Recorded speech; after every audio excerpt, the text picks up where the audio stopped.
Well, first of all, thank you for having me, and Ramadan Mubarak to everyone who is observing. And I love you too, Caleb. Like, this has to be said. And as Mo was saying, I feel that you don't have like. I know that the title of this talk is "Getting Photographically Unstuck." But at the same time, being stuck is absolutely an appropriate reaction to what's happening right now. Like, it just matches the outside. It's fine. And I feel that, especially in the last few years, there's this continuous pressure on creators to put out work, like new work, important work, and put it out and make it viral. And if you don't do that, it's like you're doing nothing. And I feel that creativity sometimes requires darkness. It's just like a seed that you plant on the ground, and then it requires darkness and it requires time. And if there is something that we have now, is a little bit of time to think. And just because you're doing nothing, it doesn't mean that your brain is doing nothing. It might be just that you're absorbing what's happening around you, and yeah, it's still, I guess it's still Russian people showing stuff, but which is it's a matter of creativity as well, I guess. So hello, Russian person. If you want to take photo, please listen to me. I will be sharing like a presentation just because it's a little bit easier to look at something that is not just my face on a gray backdrop for the next 45 minutes. And if you have questions, absolutely make sure that you write them in the chat, and I will make sure that I address them at the end. I will try not to go too long. Everyone who's been in my classes knows that I speak a lot, so I will try to be good. Share. All right, you should be able to see now. Can you see my, okay. Yes. All right. So let's start by this. Like we have limitations right now, which is something that it's actually always happening. We never have everything that we want to have, and we have everything we need at any moment. So right now, we might not have all the gear that we want. We might not have access to the places that we usually go. We might not have access to the people that we usually should. And this is just the way it is. And rather than trying to complain about it or find a way to do everything that you were doing before, just realize that it is what it is. There's no way around it.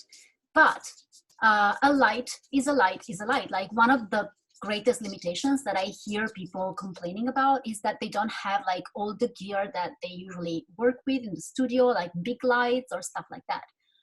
This photo on the right is actually shot using a TV screen. If it's close enough, it's a big light source. I just went to I just put up a white slide on the screen. And it's like a big softbox. It might require a little bit of higher ISO or a little bit of a longer shutter speed, but it's still feasible.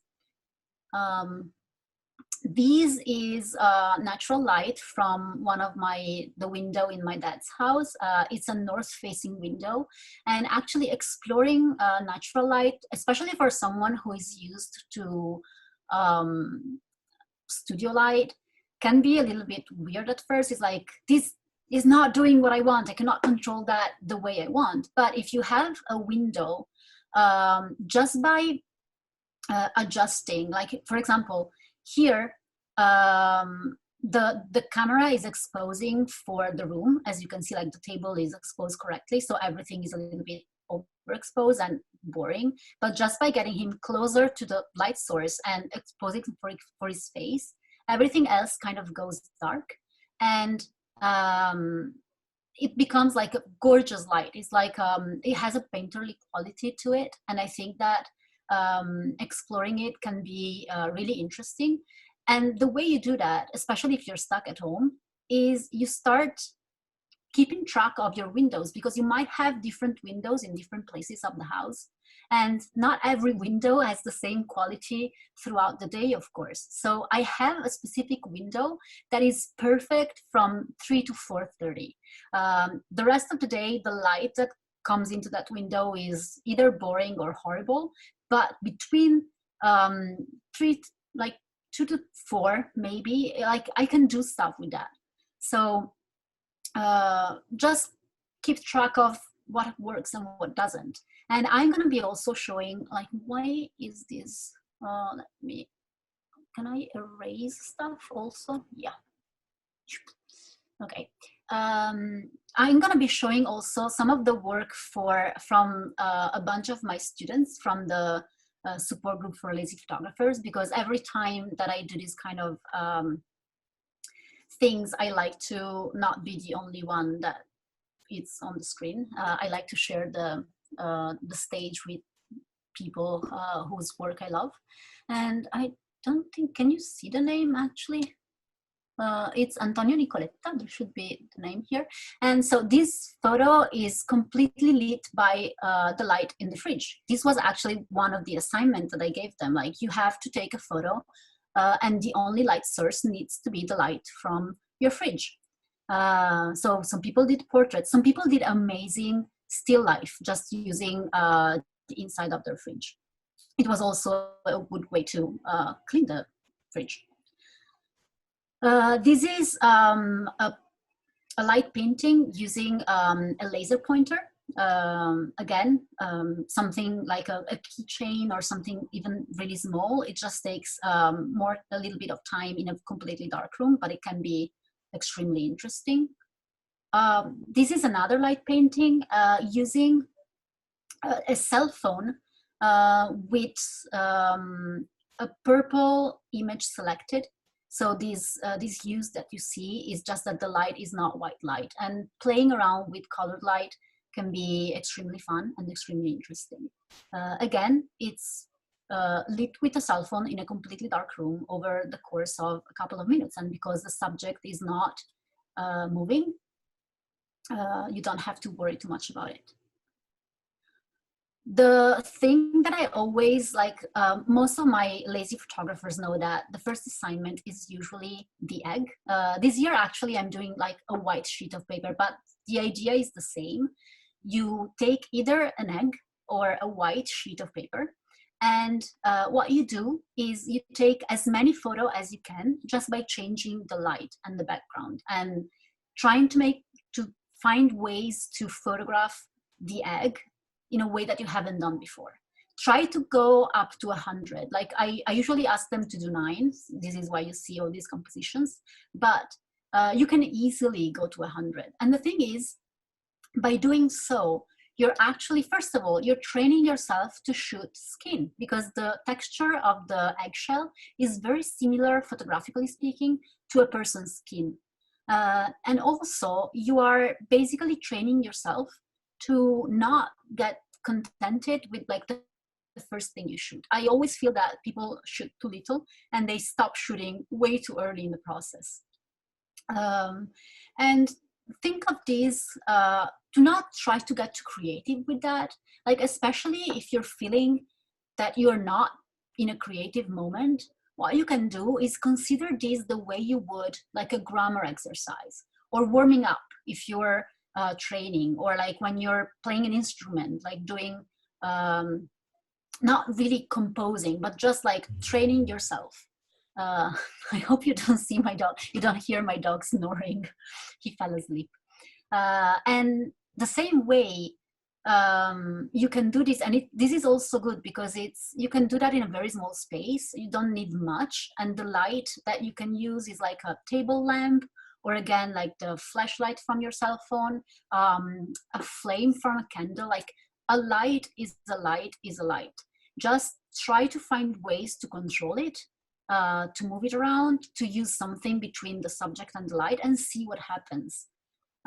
This is another example of an exercise that I often assign photographers, which is like, just take a photo of a drop of water or a drop of liquid, And it usually starts with something very technical, like there are endless tutorials online about how to do this. But I think the reason this is interesting is because after a while, you can start to go in a different direction. You can start to change the color of the liquid, or change the surface that's under the liquid, change what reflects into the water, try to find ways to make it something that it's not just a drop of a liquid. And these are, I often ask my lazy photographers to post the setup as well as the photo. And what you can see is that most of the time, the setup is not really, even if the result is like super sleek and awesome and beautiful, very often the setup is just like someone in their kitchen with like a pen and like a table lamp trying to figure out how to make it work. And that's photography most of the time. What you see, like the end result, is not how it was made. And if you keep it simple and you keep it like very, very easy to construct and break apart, you're gonna be working more and worrying less about not making a mess. But make a mess. Like if you have time to clean the house, why not make a mess? The second thing that I want to talk about is try to create a practice, which doesn't necessarily mean shoot every day, which is still something that it's useful if you're trying to keep your like muscles trained. It's still a skill, and a skill you either use it or you lose it.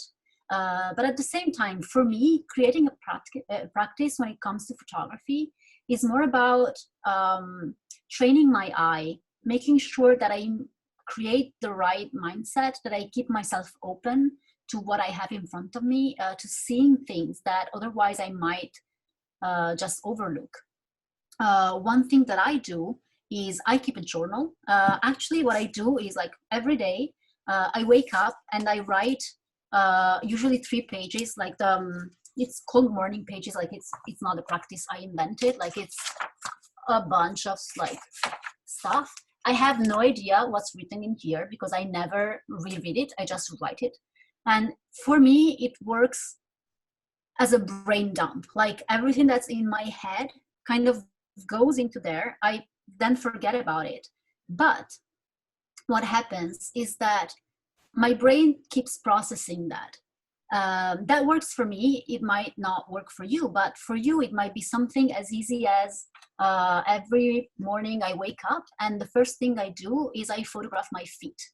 Or whenever I'm starting to take photos, the first thing I do is I clean my lenses. Like find something that is a ritual that put your mind into the right mindset. The way our brain works is really sensible to this kind of thing, to the kind of things. And what happens like in a moment like this is that all our rituals, all of our habits are kind of broken. So even finding something very, very little that can help you find a way could be super useful. Light a candle, like have like a way to say to your brain, we are starting now. And then even if you don't do nothing, but you just sit there thinking about the fact that you have no ideas, just take your time to be there, to occupy that creative space, even when it's empty. Just show up and be consistent with just showing up. Don't expect nothing from it, just show up. And if nothing happens, like after 15 minutes, you just blow on the candle, go do something else, and show up again the next day. At some point, the muse is gonna take pity on you and come back, in my experience. My muse is especially like, she's not a nice person. And another thing that right now I think could be really useful is to mix it up. And whoever has taken a class with me or whoever has seen what I do, you know that for the most part, I'm talking about like mixing medias. Like for example, this is the kind of work that I often do. The advantage of something like these in a pandemic is that, first of all, it's really, really, really cheap materials. Like I got a box, and I will stop sharing for a second so you can see me a little bit bigger. Okay, I have a box. This is just like random mixed media stuff that I have done. It's usually like very small photos, like 4x6, or stuff that I do on very cheap paper. And a lot of the work that I do, it's basically photocopy paper, like with a laser printer. This is as cheap as you can think. And the reason why I want to keep things cheap is that I'm okay with redoing these like a bazillion times if it's not costing me a lot of money, especially now. And like I have to address it. I think most of us who are doing this professionally, we have no idea what's going to happen in the future. Like a lot of our job has been waiting to see what happens. And there's a lot of fear, I think, and there's a lot of uncertainty. And I think that I would never, in my right mind, tell you to invest money in something right now, because I have no idea how things are going to go for you. And I need to be honest, I have no idea if everything is going to be okay. I hope it's going to be. For some people, it will be. For some people, it will be very not okay. So try not to get guilty because you're spending on something that you cannot afford right now. So one thing you can do for sure is like find like the cheapest way. I have the photo that you saw that I'm showing you again in a second is this one. Like it's this piece of acetate that I printed on a laser printer, and then I just like crumpled, and then I put that on the computer monitor, and then I photographed the monitor and the acetate together. And I'm gonna share the screen again. Share. And here you should see it like on the left. That's the image, the resulting image. Like everything I do is always like super easy and super lazy. This is Cyanotype. Cyanotype is something that you can, it's very easy to do. It only requires the sun to develop, and you can do that with children. Like it's super fun to do if you have children. It's a little project. You can find instructions online, and I'm sure that GPP Tutorial will be more than happy to help you figure out a way to get the chemicals or to explain the process. You have some amazing people there. This is the same acetate that I had to like invert in Photoshop to have a negative, and then I just basically printed it twice, but it's flipped. And here's there's some bleach, I think, and there's just like a piece of grass superimposed on top of it, so it didn't print on top of it. You can also use like old photos and cut them out, kind of bring them to life and rephotograph them in a way that you're creating like little worlds. Or you could draw on picture. Here I've done it digitally, like in Procreate, but you can do that physically on the print if you have it. And this is a monotype. So basically what I do is this is a super fun project to do with children also. You just need a jelly print, which I'm gonna talk about in a second, and acrylic colors and a magazine.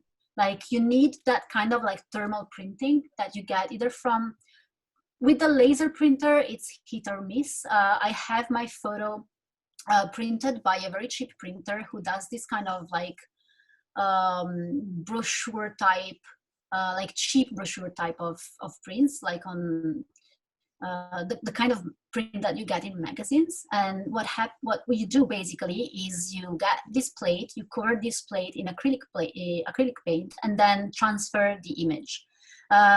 if you go to my Instagram account, which is Hole in the Fabric, there's like in the highlights, there's like a little tutorial on how to do that.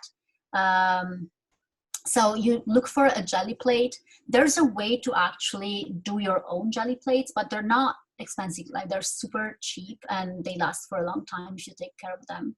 And again, it's a very fun project to do with children. I'm expecting like a bunch of you might be home with children and trying to find activities to do with them.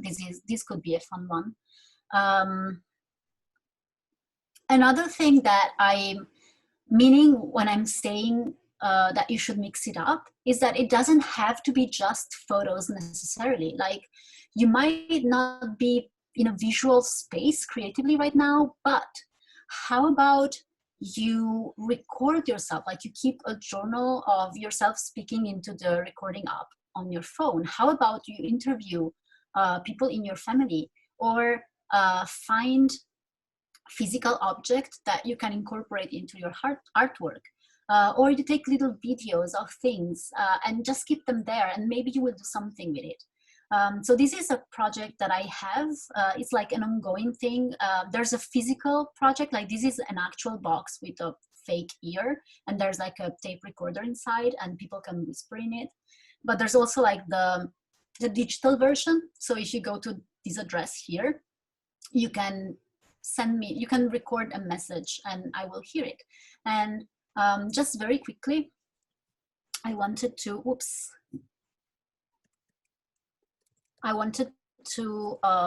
give you an example. Che appesa. Che situazione strana. So I have just people talking to me about what happens to them. I might have people reading books to me. Fase del conflitto. Da sola, Parigi non avvia alcun dramma. Cominciano altrove. Parigi è solamente il forcipo ostetrico. There are files in languages I don't talk, so I don't speak. So for example, I have like these in German. Liebe deine Frauenzimmer, also steht vom Brauchen immer, und die Zeit kaputt vergeht, sonst bin ich bei dir zu stät. Or I have people like singing me songs.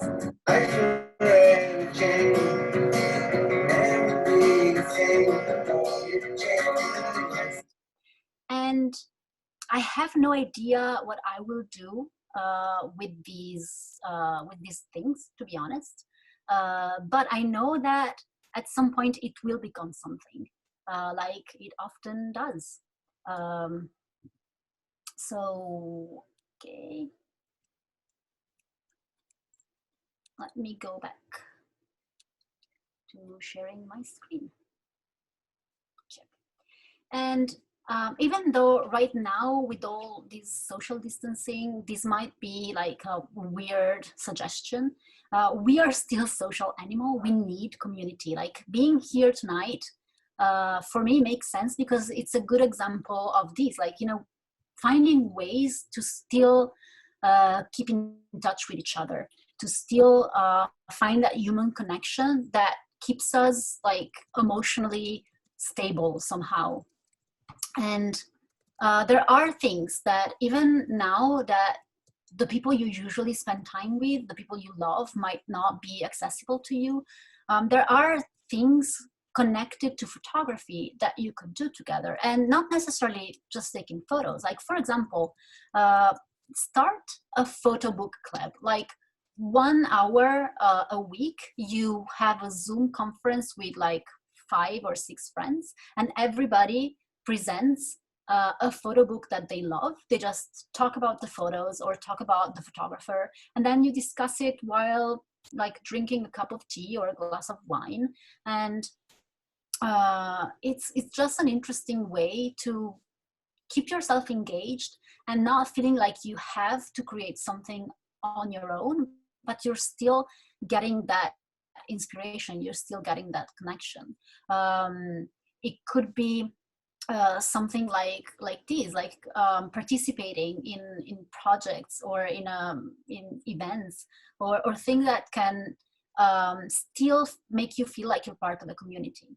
And of course, you can also take photos of people using what you have, like a Zoom call or like FaceTime or another like one of the million chats, like video chats that we have right now. Some are better than others. So I would suggest you try to find what works for you, because it might not be what works for everybody. And like one of the reasons I love this image is because this was not just like basically a selfie done by another person, which is a lot of what we kind of imagine when we think of like shooting someone through the phone. Like they do everything, they put the lights, they choose the clothes, they do the makeup. Like, why should I consider that my photo? What I like about this is that it's a shared moment with the subject. It's not just like pressing like a screenshot on your phone. And there are photographers who are doing extremely interesting work in this direction. And I decided to like give you a bunch of names so you can check their works, because it's not the same. Like we see a lot of sameness, but I think that people like Jeremy Coward are like basically trying to push the boundaries of like the same concept in a way that resonates with them. Because here's the thing, like there's nothing original under the sun. If you can think of something, someone else has already done it and probably better, but nobody is you. Like nobody has your experience, nobody has your point of view, nobody has your way to process the world around you. So I promise you, if these people shot the same person on the same day, their photos would be completely different, because they are different people. Another thing that you can do, and that I urge you to do, is like with those same 5 friends that you're doing the book club with, one thing you can do is get like little assignment every week, and basically at the end of the week, everybody just need to show everybody their photos and make them fun. Like pick turns, suggesting the assignments. In this case, it's something that we've seen a lot over the internet, but why don't we try that as well? Like, why don't we pick a museum, and then everybody has to choose a painting or like a piece of art in that museum, and they have to try to replicate that photographically. In this case, the museum was the Louvre. And this is like the examples of stuff that has been done like 2 weeks ago. And they are just like amazing. Like I was completely blown away by how people were making things work in their house, even if the objects were not exactly the same. It's not about, it's trying to make it as close as possible to the original image. And this, I think that these images are so amazing because it was fun. Like if you're trying to do something because you need to create something important and you're stuck creatively, it's not gonna work. It's like trying to make someone fall in love with you even if you don't like each other. Like it's more like try to just have fun, and we can have amazing work starting from just a pleasure point of view. Like just enjoying the process can take you in very interesting artistic places. This is another one. And for those of you who are like, I'm not interested in people, like I'm not a portrait photographer and I'm a landscape photographer and I'm stuck in the house and I don't know what to do. One thing you could do is basically, first of all, find a window in your house and then explore the space around that window. Like in this case, is exploring the same windows from different point of view. Like let's try vertical, let's try horizontal, let's try different times of the day, let's shoot up, let's shoot down, let's change lens, let's try to see what happens if we add people to the process. And of course, it's gonna be, it depends on what you see from your window. Like in this case, like this is the door of the church that Silvia can see from her window, and it says the mass is suspended. And I think that even something that is just like a little silly assignment can turn into like an interesting work in recording that the times we're living. This is another photo from a window. And you can also try to like spice it up a little bit. You can give yourself 36 frames, and you have to try to shoot as if you were shooting a roll of film. If you're not shooting film, if you're shooting film, that's perfect. And basically just build a bigger image using the contact sheet. Or you could recreate landscape using what you have in your house. This is another fun one, and this is another fun one to do with children as well. And I'm gonna show you like a couple of photos, and I'm also gonna show you the setup. So you will see that something like that is actually like very, very minimal and simple, and it doesn't require many things. You can use like just like foil to smooth the light. You can use baking paper, baking sheets, just to either reflect or diffuse the light. This image, for example, one thing that I find interesting is that these lighter streaks that you see, there's someone painting in my presentation, and it's not even a penis, so it's not one of my friends. And this was done basically by using a piece of cotton and just moving it slowly through the frame. So it's just a long exposure that it's making this super cool effect. And again, this is the behind the scene, which I think it's so simple yet so interesting. One last one, and here you see the behind the scenes. And this is an example. Like I was playing around with the idea of like using Street View to take photos of places I couldn't go to. What happens here is basically I'm shooting the screen of my computer with my phone, with my iPhone, and I have the live view on. So what I'm doing is I'm moving up and down the live view, and then I'm taking the photo, and then I'm selecting the frame where this movement is kind of visible, and then just turning it into black and white. So this is the a clearer image of the process. And what's interesting to me is that I didn't realize how something that is not even my photo, like it's a photo from Street View, like it's basically someone else's work.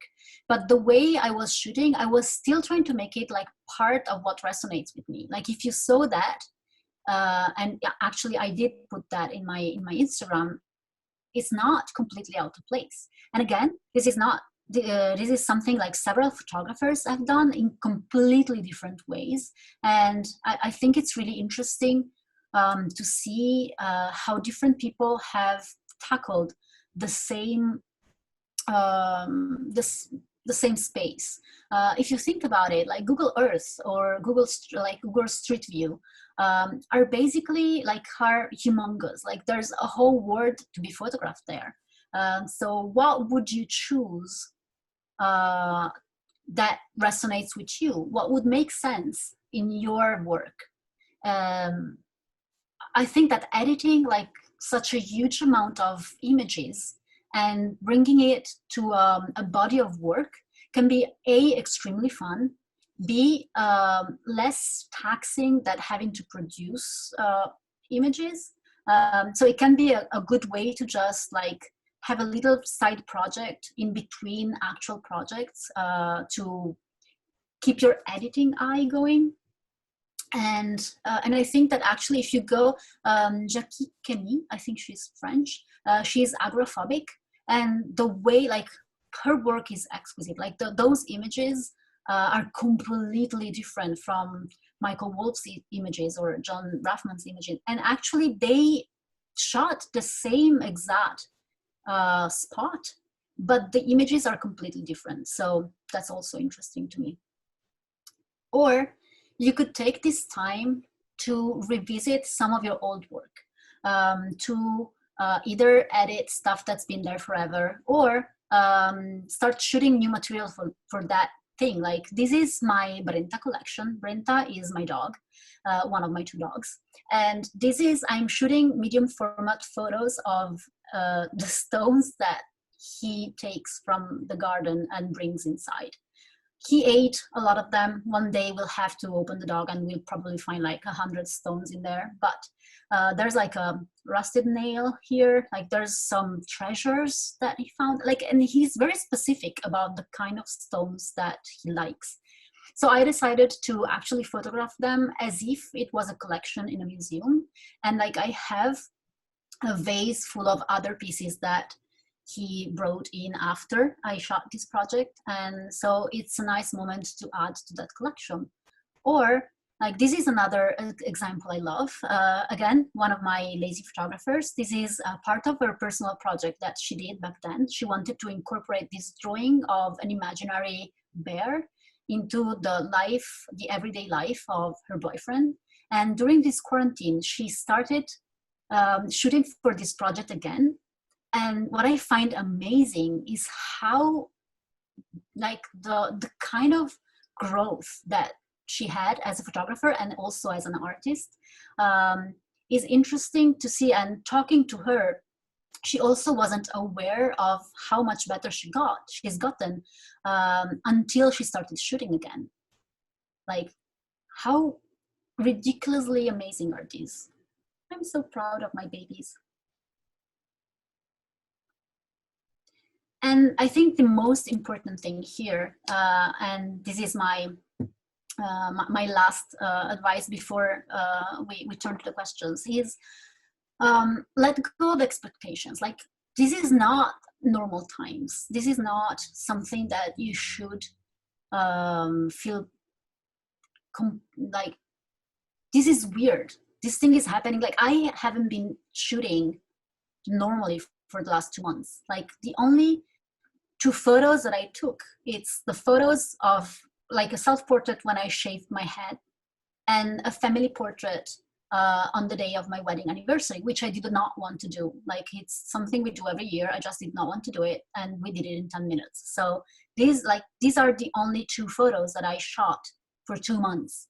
And I'm a professional photographer. Like it's what I'm supposed to do every day.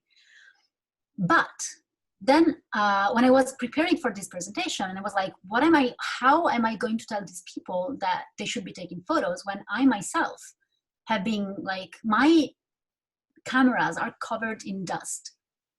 But then I turned to my phone and I started seeing like that I am taking photos. Like I'm taking a lot of photos with my phone for some reason. Most of them are photos of my dogs because they are angels and they are amazing. But then I started to realize that there were a bunch of photos that I did not remember taking. And it's stuff that I probably do, especially when I'm out like at dawn with my dogs. Like we can walk the dogs for 200 meters and we do that like at 6 in the morning.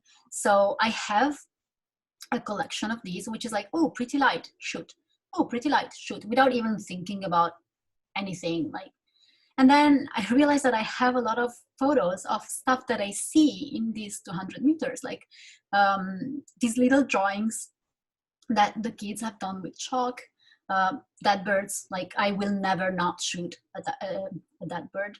Or moments where like I try to find places with my dog in those like 200 meters radius that could be interesting for him. And just like standing there shooting and realizing how empty everything is. Like this is for me, something that is very descriptive of the moment we are living now, or something like this. I realized that I have a lot of photos with barriers between myself and what I'm shooting, especially because they have closed down like all the parks, like everything that's even remotely green has been like closed down, like in the Italian way, like with like this piece of plastic, but still. So there's like a lot of these photos, and they start to look like something to me. Or these moments where I see like this little tree against this like white house, and there's a sadness in it that I recognize, and that probably compelled me to shoot. I did not remember shooting this photo. I do not remember shooting this other photo, but I think there's a conversation going. There's something about the way nature is either taking over or kind of like disappearing. These are plants in my dad's house that we forgot to give water to for like a month. There's miraculously still alive for some reason. This is one of my dog's toys. And again, I have no idea what compelled me to shoot these. But when I'm seeing all of these together, there are these little moments of what's happening to me right now that are starting to create a narrative in my head. It's not the stuff that I do. This is not a project. You will never see this in my portfolio. This is not the kind of photography that I do. But I kind of do it. Like, it's not that the photo police will come and take my phone away just because I'm doing something that I usually don't do. Or this, for example, is just like probably recognizing an interesting shape or an interesting texture. And again, I don't think these two photos make sense by themselves, but something in my brain tells me that there's a conversation between images going on. Or just like shooting little moments. This is my dad soaking the sun in the garden. He's doing super right. He's done for the quarantine. And I think that I don't know what this body of work will become, if anything. But at the same time, it's something that apparently is keeping like my soul alive. So even if you think you're doing nothing, maybe the way you're arranging your food on your plate is the way that your body is still trying to create something. And it's a matter of becoming aware of the fact that you're not really unstuck. You maybe just slow down a little bit because there's so much that doesn't make sense anymore. Right now, like, I'm a commercial photographer, and honestly, the kind of photography that I usually do for work, to me, it does not make any sense right now. Like shooting a model to convince people to spend money they don't have on objects they don't need, it doesn't seem like something that makes sense. To me, shooting the fur of my dog is probably something that makes more sense. And with these, I might stop sharing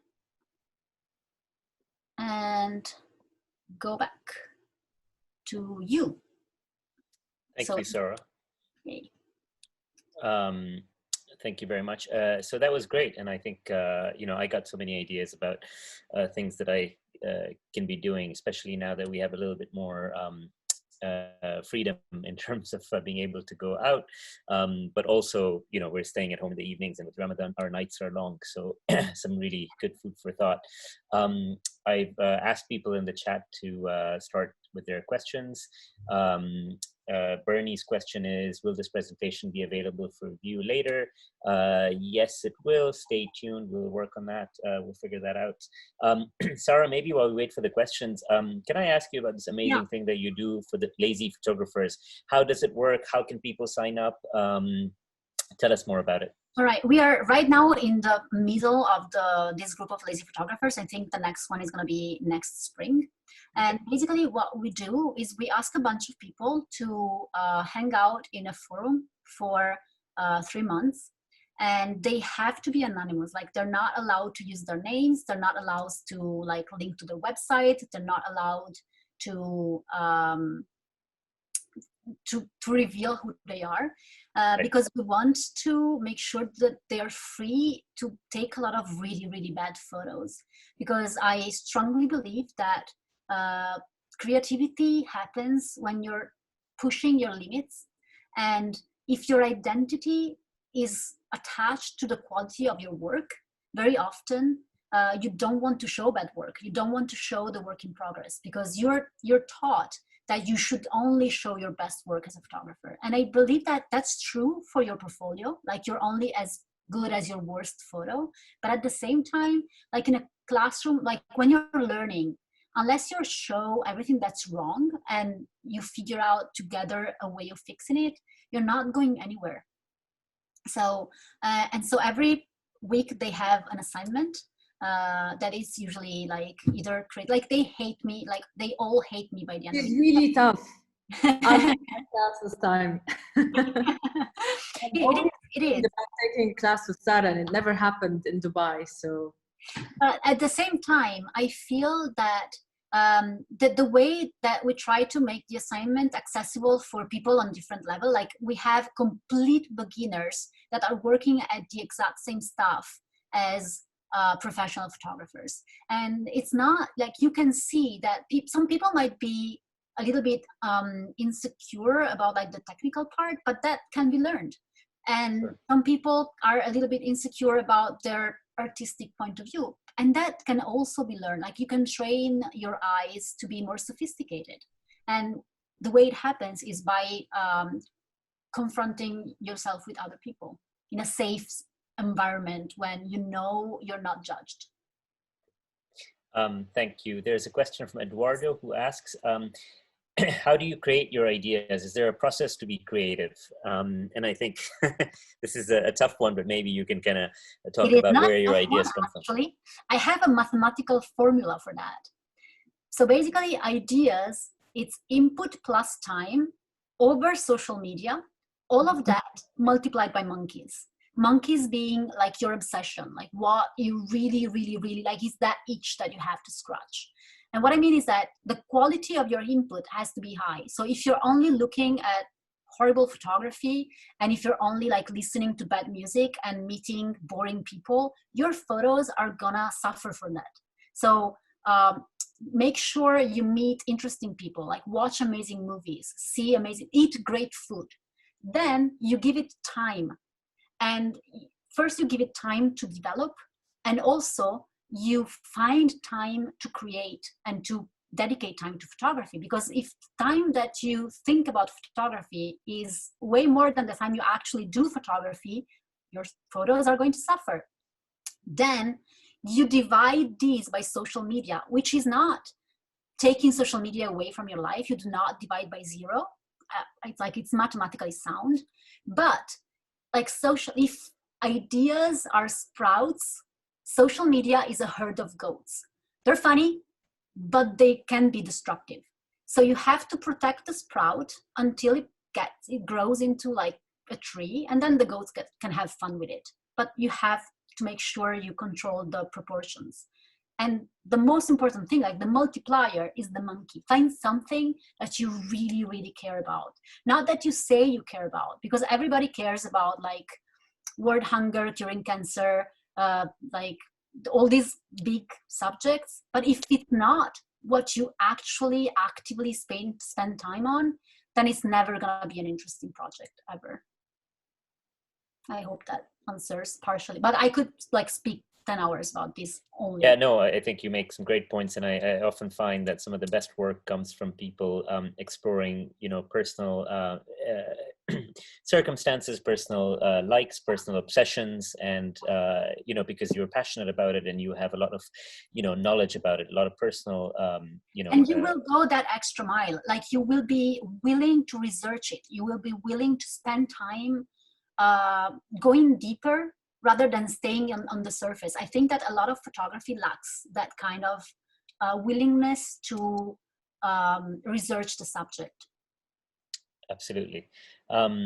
Okay, there were quite a few of other questions. So Marta Bergamo, sorry Ale, but Marta says, first of all, she thinks she's in love with you. Oh. It's a beautiful presentation. Thank you, Marta. And a question, how do you deal with lack of creativity when you have a paid assignment and you have to create something? Yeah.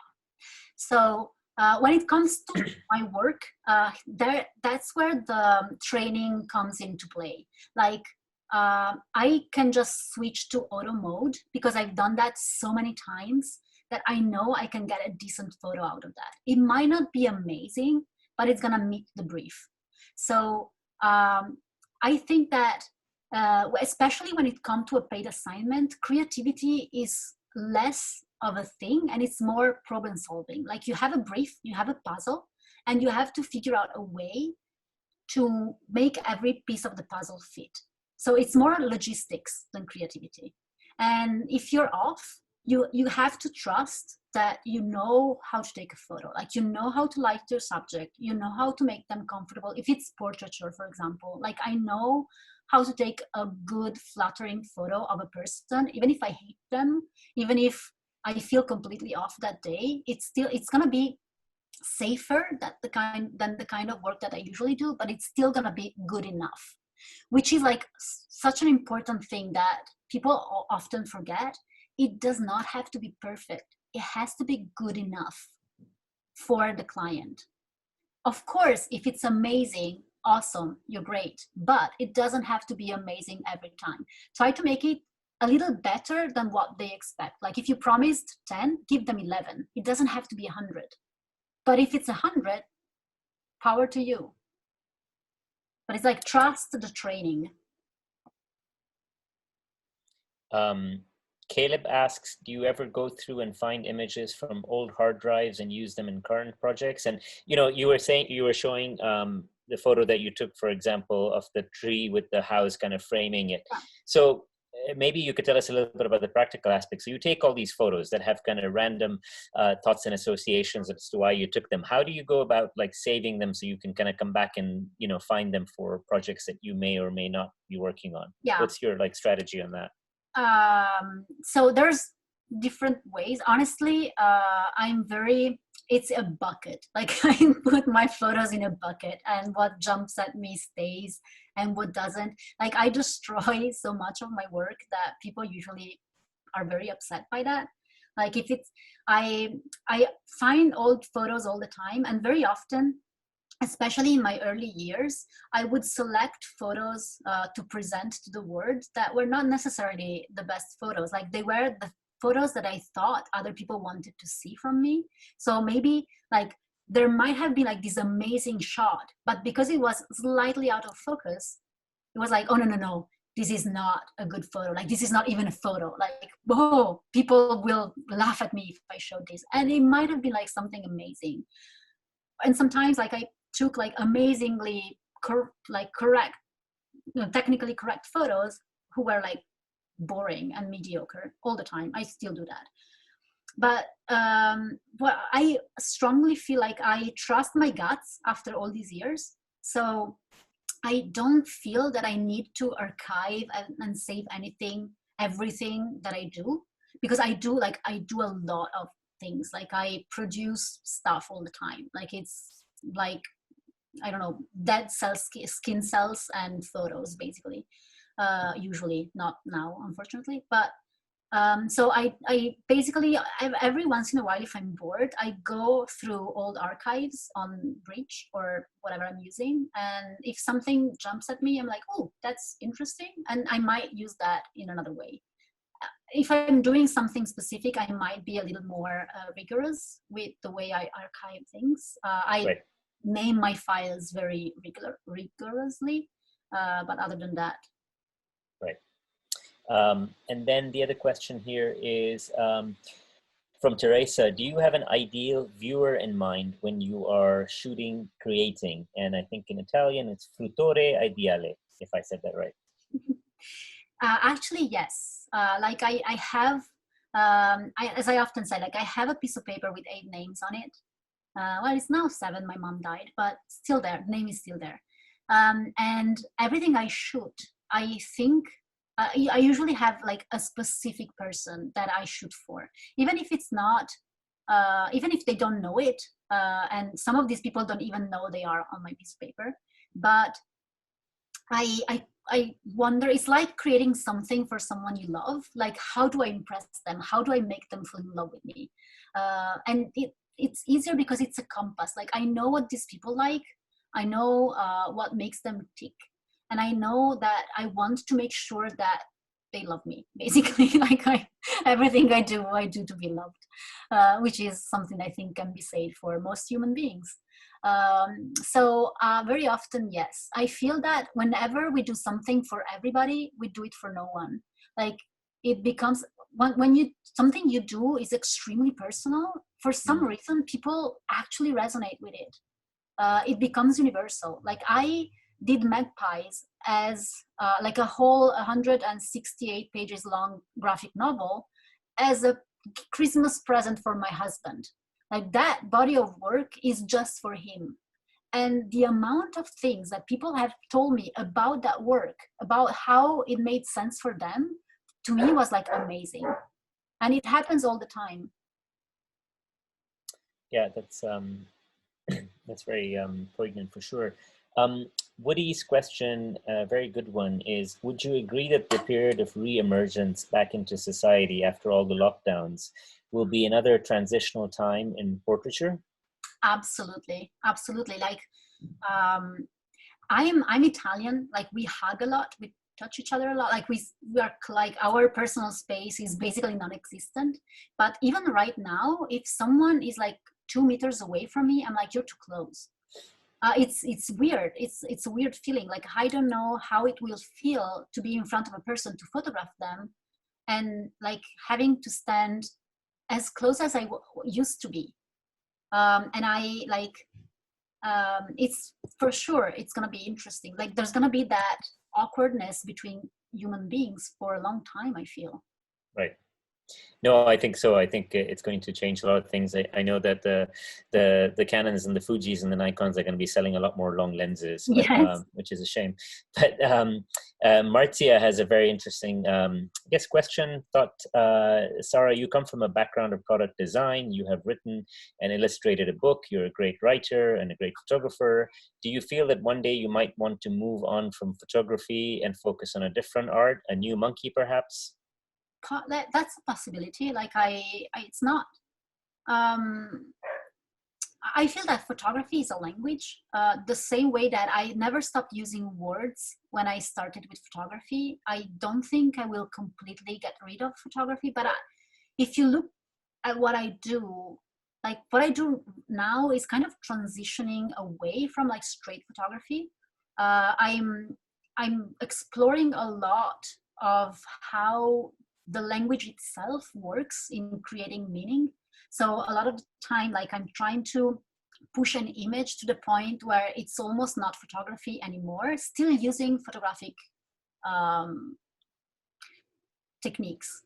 But I'm not interested in purity, like, ever. Like, I don't believe in the idea of like something that is like a pure photo, because there's always some sort of interaction between the image that you had in mind, what you had in front of you, like how the camera processes it, how you as a photographer intervene in the process. So to me, the idea that something like not being able to explore that, to me, would be boring. And so as long as photography makes sense for me and adds meaning to the way I explore the world, I think I'm gonna keep doing it. If that's not there anymore and it's just like an empty process, I probably would try to something. I would not do that as a job if it wasn't meaningful as well. Right. Please just stay in photography for our benefit. Dara has a question. She asks, what do you think should be the balance between technical ability and artistic value in an image? Mm-hmm. Basically, what makes a good image? Is it technicality or is it the art behind it?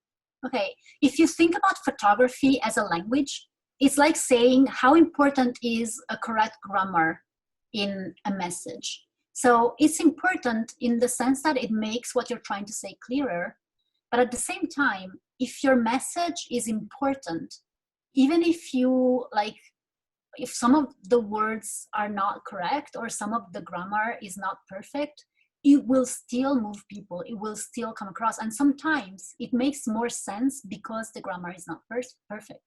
But the grammar and the tone and everything that's around the language should be perfect for that audience, for that medium, for that situation. So you do not speak with the same grammar with everybody. Like you would not write a letter to your boss with the same language that you would use to write a love letter to someone you're afraid you might be losing. And if like my house is on fire, I might say curse word, fire, rather than I think I may be combusting. So I feel that to me, a good image is an image where the intention and the result match up. So if I was trying to do something and I managed to do that thing, that's a good question. That's a good image.